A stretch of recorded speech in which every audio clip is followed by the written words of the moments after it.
rotacional. Então, por exemplo, se eu estou em uma dimensão espacial, então eu tenho uma dimensão de tempo e uma dimensão de espaço. Então, claro, no escalar, o vetor na verdade, é um vetor, ele não tem um número, né?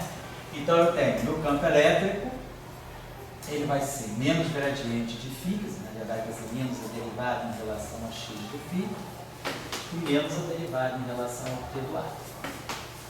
E meu campo magnético seria rotacional do ar, mas com uma dimensão só, eu não consigo formar um rotacional, porque o rotacional ele precisa pegar sempre uma derivada em relação de uma componente do vetor, mas essa derivada é ortogonal ao componente do vetor. Quer dizer, eu vou pegar o vetor na direção x, eu tenho que pegar a derivada na direção y ou na derivada em relação a z. Porque o rotacional é alguma coisa intrinsecamente transversa. É quanto o campo está variando, quanto aquela componente do campo está variando na direção ortogonal a ele. 3 dimensões pode ser na direção y ou na direção z. Mas em uma dimensão eu não tenho transversalidade. O mundo é uma reta. Então, o meu vetor ele só pode estar em cima da reta, eu não posso variar em relação à coordenada ortogonal. Então, não existe B. Então, numa eletrodinâmica bidimensional nesse sentido, não é que o campo magnético seja zero. Eu não tenho campo magnético, eu só tenho campo elétrico. Então, por exemplo, a minha equação de Gauss, né, que é a divergência de E igual a ρ, então, essa equação aqui se sustenta. Eu tenho a divergência de um vetor. Você que está me dizendo a derivada x do E é igual a ρ sobre y0. Depois, rotacional de E não tem.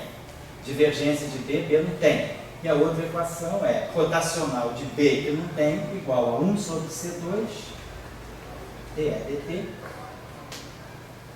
mais μ0j igual a zero. Seria a equação de Ampère-Marx, só que aqui não tem rotacional de B, porque é zero. Então, eu teria, se o campo é livre, né, obviamente, se o campo não é livre, então eu teria vou botar aqui dx, né, do E, igual a ρ sobre y0, vou botar assim. E ddt do E igual a menos 1 sobre C2, M0, y0, vou botar aqui menos, né? A J sobre y0 também, né? Porque C2, 1 sobre C2, M0, y0, eu cancelo. Isso aqui vai ficar menos J sobre y0. Então, se nós pegarmos a derivada temporal aqui, eu vou ter D2, dt2, né? D2, dt2, eu vou ter derivada temporal aqui do E, vai ser, vou pegar aqui a derivada espacial, né? O que eu tenho aqui é conservação, então vou pegar aqui ddt, ddx do E, vai ser 1 sobre y0, aí vou dt. E aqui ddx, né, ddt do E, igual a menos 1 sobre y0, dx do J. Então, se eu subtraio essas duas equações, pego aqui menos aqui mais aqui, então isso aqui se cancela, e isso aqui me dá a conservação da ddt do ρ, a divergência do J, vou dar a conservação da carga. Dá licença, parece, só para saber se os sinais estão consistentes, né? Então, está legal, está dando a conservação da carga. Suponha que eu esteja no vácuo, estiver na radiação, estiver no vácuo, isso aqui é zero, isso aqui é zero. Então, no vácuo, livre, né? Eu não teria campo nenhum, quer dizer, o campo livre, né, não teria propagação, eu teria um E constante no tempo e no espaço. Então, vamos dizer assim, a radiação livre, ela não se propaga. Perco o sentido, né, de radiação livre, colocar assim. Então, a gente, a dimensão, quer dizer, o problema todo está aqui. É esse que é o ponto nevrálgico, né, das nossas eletrodinâmicas. Vamos pensar aqui, se a gente olhar, vamos olhar essa equação aqui, se eu estiver no vácuo, em termos do potencial, né? Essa equação aqui é gradiente de x, isso aqui é menos d2 dx2 de φ. Então, é menos gradiente de φ, menos dA dt. Menos ddx, né? ddt do ar. igual a zero. Vamos dizer que a gente aqui, se a gente usa o gauge, podemos fazer sempre a escolha do gauge, porque eu tenho a simetria de calibre, né? Mas eu tenho essa simetria aqui, ó. É menos gradiente de φ, menos dA dt.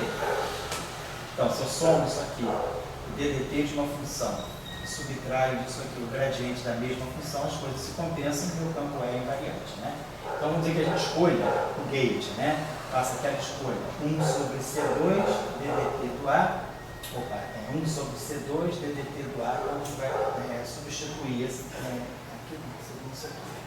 Deixa eu apagar aqui. Seria a divergência ddt, 1 sobre C2, ddt de φ, é isso? A divergência do A. Igual a zero, né? Então, se a gente coloca isso aqui, esse ddt de φ, para fazer divergência do A, pegamos isso aqui, a divergência do A é 1 sobre menos 1 sobre C2, então vai ficar mais 1 sobre C2, então vai ter essa equação que dá Lambertiano de φ igual a zero, em duas dimensões, né? Lembrando que isso aqui é 1 sobre C2, D2 dt2, está aqui, menos o Laplaciano, está aqui igual a zero. Tá certo. Então, esse objeto aqui é o operador da Lambertiano. Deixa eu fazer uma coisa aqui. Pode ficar também como tarefa para vocês pensarem.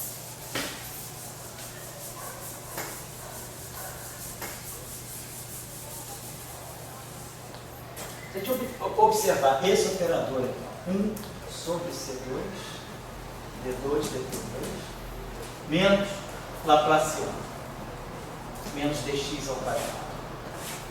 Φ de dx igual a zero. Essa aqui é a chamada equação de D'Alembert. Unidimensional. Unidimensional de espaço. É uma equação de segunda ordem do tempo. Então eu preciso dar duas condições iniciais para resolver o problema. Problema de velocidade, problema de aceleração. A aceleração do campo está aqui. Uma equação que depende, né? Cuja dinâmica temporal é dada pela aceleração, eu preciso dar a posição inicial, a configuração do tempo t igual a zero e a velocidade do tempo t igual a zero. Então, suponhamos que eu digo o seguinte, que esse meu φ, no instante de tempo t igual a zero, em qualquer posição x, seja uma configuração, sei lá, que eu vou chamar de f de x, função f de x. Então, suponho que no instante t igual a zero, eu conheço a configuração do meu campo. Em todo espaço eu conheço o meu campo no instante t igual a zero. E conheço também a sua velocidade no instante t igual a zero. No instante t igual a zero, o meu campo, a variação temporal dele no instante t igual a zero, localmente não é zero. É uma outra função g de x. Então, isso aí seria o análogo das leis de Newton, né? Eu tenho a aceleração, se eu tenho um problema aqui, a derivada do tempo é segunda, eu preciso conhecer a configuração e a derivada inicial. Tudo no instante t igual a zero. Beleza, aí como é que eu tiro a solução dessa equação? A solução dessa equação é essa aqui.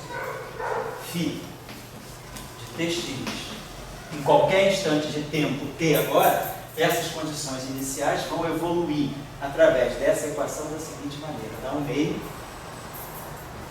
de f de x mais ct, que é a onda que progride para a esquerda, é o left mover, mais o meio do f de x menos dt, que é a onda que caminha para a direita, e aqui mais 1 sobre 2c, integral entre x menos ct, x mais ct, uma coordenada arbitrária, que será uma coordenada de c, uma coordenada, sei lá, z, e aqui a função de velocidade, g de c.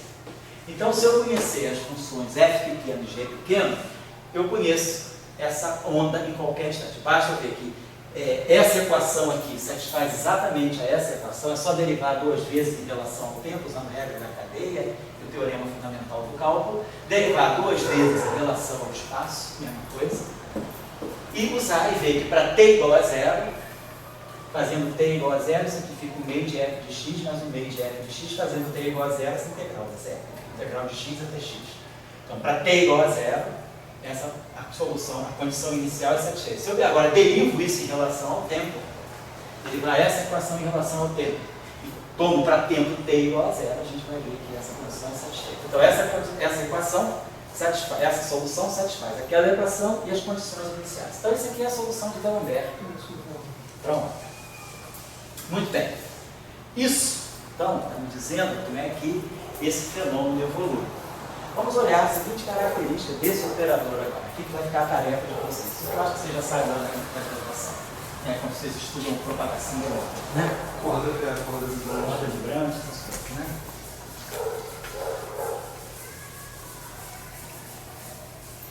Vou pegar essa equação. O estudo mais interessante dessa equação agora está aqui.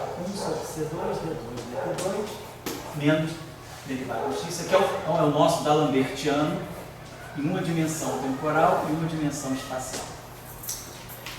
O que é importante aqui é tirar a função de Green desse operador. Então, a função de Green desse operador tem que satisfazer essa equação.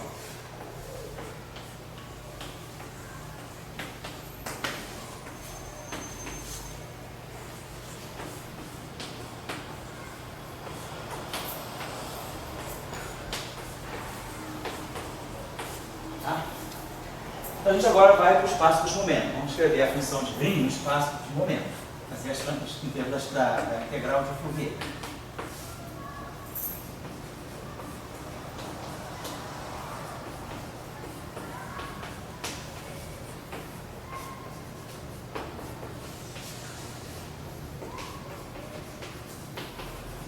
Que é transformar, como é que se diz, é a versão em Fourier, né, a expansão em Fourier de modo de onda plana da minha função delta, a função delta de Dirac, que a gente sabe, né, integral de ômega sobre 2π de E e ômega t, e o delta de kappa, eu posso escrever como integral de kappa sobre 2π, que é menos i kappa x.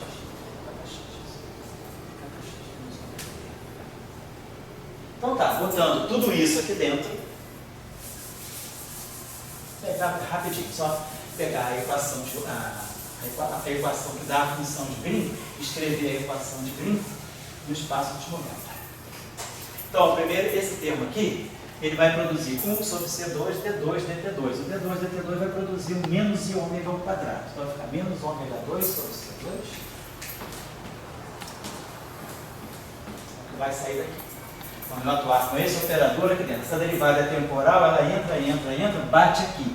Aí aqui ela vai produzir menos i ômega ao quadrado, que é menos ômega 2 sobre C2. E essa derivada espacial, ela vai entrar aqui, vai bater nessa onda, vai produzir i kappa ao quadrado. Vai produzir mais i kappa 2. Isso aqui atuando no gentil de ômega kappa, tem que ser igual ao lado direito, que é isso vezes isso. Ó, cancela isso com esse, então vai igual a 1. Então, quer dizer, esse método, eu não calculo a função de Green, mas eu consigo determinar a transformada de Fourier da função de Green. Então, eu sei quem é gentil, a transformada de Fourier da minha função de onda, da minha função de Green é 1 sobre, vou botar assim, menos, eu vou botar assim, vou botar ômega 2, menos kappa 2 C2, e aqui vai ficar menos C2.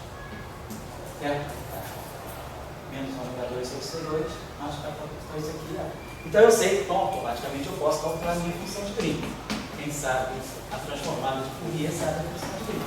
E agora integrar isso aqui em ômega, menos infinito é mais infinito, integrar em kappa, menos infinito é mais infinito, que é essa função.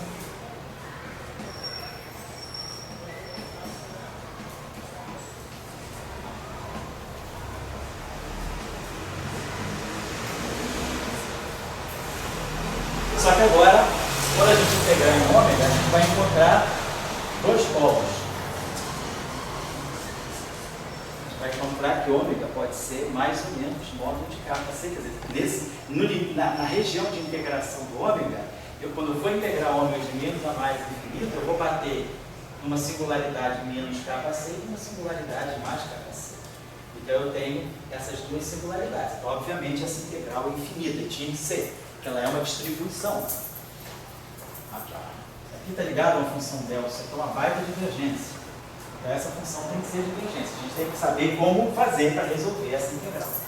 Então, Lá no curso de funções de Green, a gente trabalhou isso aqui e a gente mostra que para o eletromagnetismo, a função de Green tem que ser escolhida, a chamada função de Green retardada. Na aula que vem eu retorno isso melhor. A função de Green retardada ela vai ter que ser escolhida colocando aqui uma pequena deformação para evitar o polo no caminho de integração. Lembre-se que agora nós não estamos mais lidando com funções. A gente chama de função de Green, mas a função de Green não é uma função, é uma distribuição. E uma distribuição tem caráter infinito, pode ser. Então, eu tenho que dar uma prescrição para poder calcular essa integral. A gente pode dar 3 prescrições. A gente pode modificar os polos ali dessa do integrando, colocando mais e epsilon ômega. Isso aqui me dá o eletromagnetismo clássico. Eu posso colocar menos e epsilon ômega. Isso aqui me dá o setor de funções de Green avançadas, que está fora de quebra-causalidade, não nos interessa. Ou eu posso colocar mais e epsilon. Isso aqui me dá a teoria quântica. Isso aqui me dá o propagador quântico. Isso aqui me dá a função de Green retardada da teoria clássica. Então, na próxima aula, nós vamos calcular, mexer um pouquinho nisso, para vocês observarem por que a eletrodinâmica, em uma dimensão, tem características tão diferentes das demais que o John estava falando na tese da Ana, aquela questão de não satisfazer a propriedade de cluster. É porque essa eletrodinâmica, ela, na verdade, a situação é muito simples.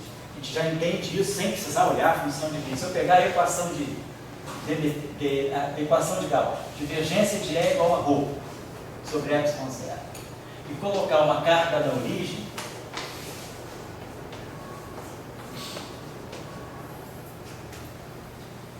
a derivada, a função cuja derivada me dá a função delta de x é a função θ.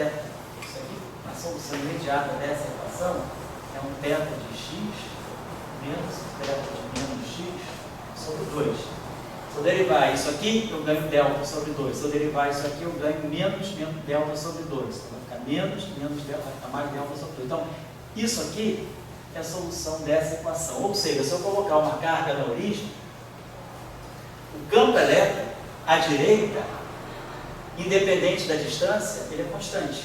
Isso aqui é um θ de x. Isso aqui vale 1 para x maior do que 0 e vale 0 para x menor do que 0. E esse é o contrário. Vale 1 para x menor do que 0. Então, à direita, qualquer situação, qualquer que seja o ponto que eu colocar na minha partícula de prova, ela vai sentir um campo constante. É igual aqui sobre epsilon zero. E para a esquerda, qualquer que seja a posição, isso aqui é 0. Vai dar um campo para cá. Então, independentemente da distância, a carga, o campo é constante. Então, eu não tenho aquela coisa da correlação, de que à medida que eu separo as cargas, a tendência é elas ficarem menos e menos correlacionadas. A tendência é elas caírem exponencialmente ou caírem com a função racional. Não. Aqui, independentemente da distância, o campo é constante. É uma coisa muito confinante. Quer dizer, a própria eletrostática, em uma dimensão temporal e uma dimensão espacial, ela já dá um campo elétrico, a carga multiforme na origem, ela gera um campo elétrico constante. Se o campo elétrico é constante, o potencial, campo, é a derivada do potencial. Se o campo é constante, é porque o potencial, observe, quem é a função, então eu tenho essa equação agora, menos dφ dx igual a Q sobre epsilon zero, θ de x, menos Q sobre 2 epsilon zero, sobre 2 epsilon zero, θ de menos x. Quem é a função, vou botar isso aqui para cá, quanto sinal menos aqui, quanto sinal mais aqui. Quem é a função cuja derivada é θ de x? É a função módulo de x. Então, se eu derivar a função módulo de x, se eu pegar essa, desculpa, θ de x menos θ de menos x, deixa eu botar esse aqui, esse pedaço. Quanto T de 2 epsilon zero de potência? Isso aqui dá θ de x menos θ de menos x. Ou seja, o meu φ é uma função cuja derivada para a direita é mais 1, cuja derivada para a esquerda é menos 1. Então a função que a gente conhece é essa aqui, a derivada de módulo de x à direita é mais 1, a derivada de módulo de x à esquerda é menos 1. Então o meu potencial, ele é módulo de x. Então o potencial de uma carga na origem Ele cresce com a distância.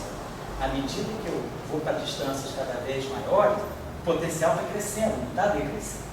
Então isso aqui é típico do confinamento, e isso dá um campo elétrico constante. Então a eletrodinâmica, em uma mais uma dimensão, ela é muito diferente, ela não tem nenhum caráter colombiano. A força não cai com a distância, pelo contrário, a força é constante com a distância e o potencial cresce linearmente. E isso deve ter uma consequência muito grande aqui quando a gente for olhar a função de Green. Quando a gente for olhar a função de Green, isso tem que estar presente na função de Green. Então a função de Green não pode ter um caráter colombiano. À medida que eu vou colocando as partículas mais e mais afastadas, né, quer dizer, o que a função de Green me dá é o potencial. Então, basicamente, o potencial cresce com a distância. A gente vai ter que ver isso na próxima aula. Então, estou chamando a atenção disso, porque hoje se estuda muito, por exemplo, o pessoal do grafeno, efeito Hall, há uma grande atividade na matéria condensada em eletromagnetismo planar, por causa da supercondutividade, né, as cerâmicas supercondutoras, efeito Hall quântico de carga, efeito Hall quântico de spin, fracionalização, carga, spin, grafeno. Então a gente tem uma série, isolantes topológicos, então a gente tem uma série de materiais hoje que pedem uma boa, vamos dizer assim, uma boa sistematização do estudo da eletrodinâmica em dimensões mais baixas. Por exemplo, uma dimensão temporal, uma dimensão espacial, são os fios de carbono, uma dimensão temporal, duas dimensões espaciais, que são as superfícies de grafeno. Então, na aula que vem, nós vamos dar uma olhadinha como fica, quer dizer, todo mundo já conhece essa função de Green, no caso do eletromagnetismo, em 3 dimensões. Todo mundo já fez um cursinho lá de eletromagnetismo, sabe que a função de Green, né, retardada do eletromagnetismo, né, X, né, ela tem um caráter desse tipo, ela tem um fator 2π, não sei o quê, mas ela tem 1 sobre o módulo da distância, o potencial é coulombiano, e aqui nós temos um delta, né, de T menos módulo de X sobre C. Quer dizer, a função de Green do fóton, ela está totalmente em cima do cone de luz. E ela cai coulombianamente. Quer dizer, à medida que a distância cresce, o potencial cai com a distância, o potencial coulombiano, e a interação se propaga em cima do cone de luz. Por quê? Porque o fóton ele caminha em cima do cone de luz com massa de repouso zero. Então, essa integral aqui, calculada em 3 dimensões,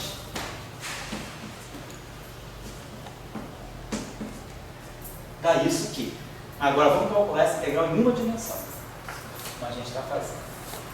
E vão ver que o caráter é completamente diferente. Então, isso para a gente poder associar bem a relação entre dimensionalidade e o fenômeno eletromagnético.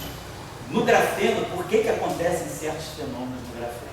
Porque o fóton que se propaga no grafeno tem certas características, né? Ou o fóton que se propaga em uma única direção.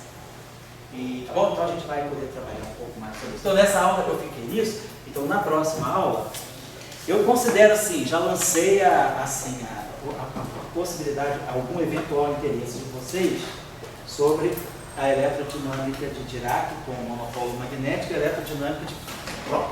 Na próxima aula, quando eu vou pegar o caso mais geral, que é Maxwell-Higgs. Vamos estudar o Maxwell-Higgs e as demais, né? Mas vamos trabalhar um pouco as funções de Green também, certo? Então, pontos pensados por hoje. As tarefas, como eu falei, eu vou passando muitas tarefas, mas não necessariamente, não precisa me entregar. Podem querer, se quiserem discutir comigo, quem quiser e tiver dúvida, tem eu, tem o Guga, qualquer coisa, também tem uma série de colegas lá na sala que podem atender, mas assim, basicamente o Guga é o monitor do curso, tá? E a gente vai ficar, qualquer dúvida, fala comigo ou com ele, tá certo? E qualquer dúvida de matemática, o mais complicado possível é comigo, tá bom?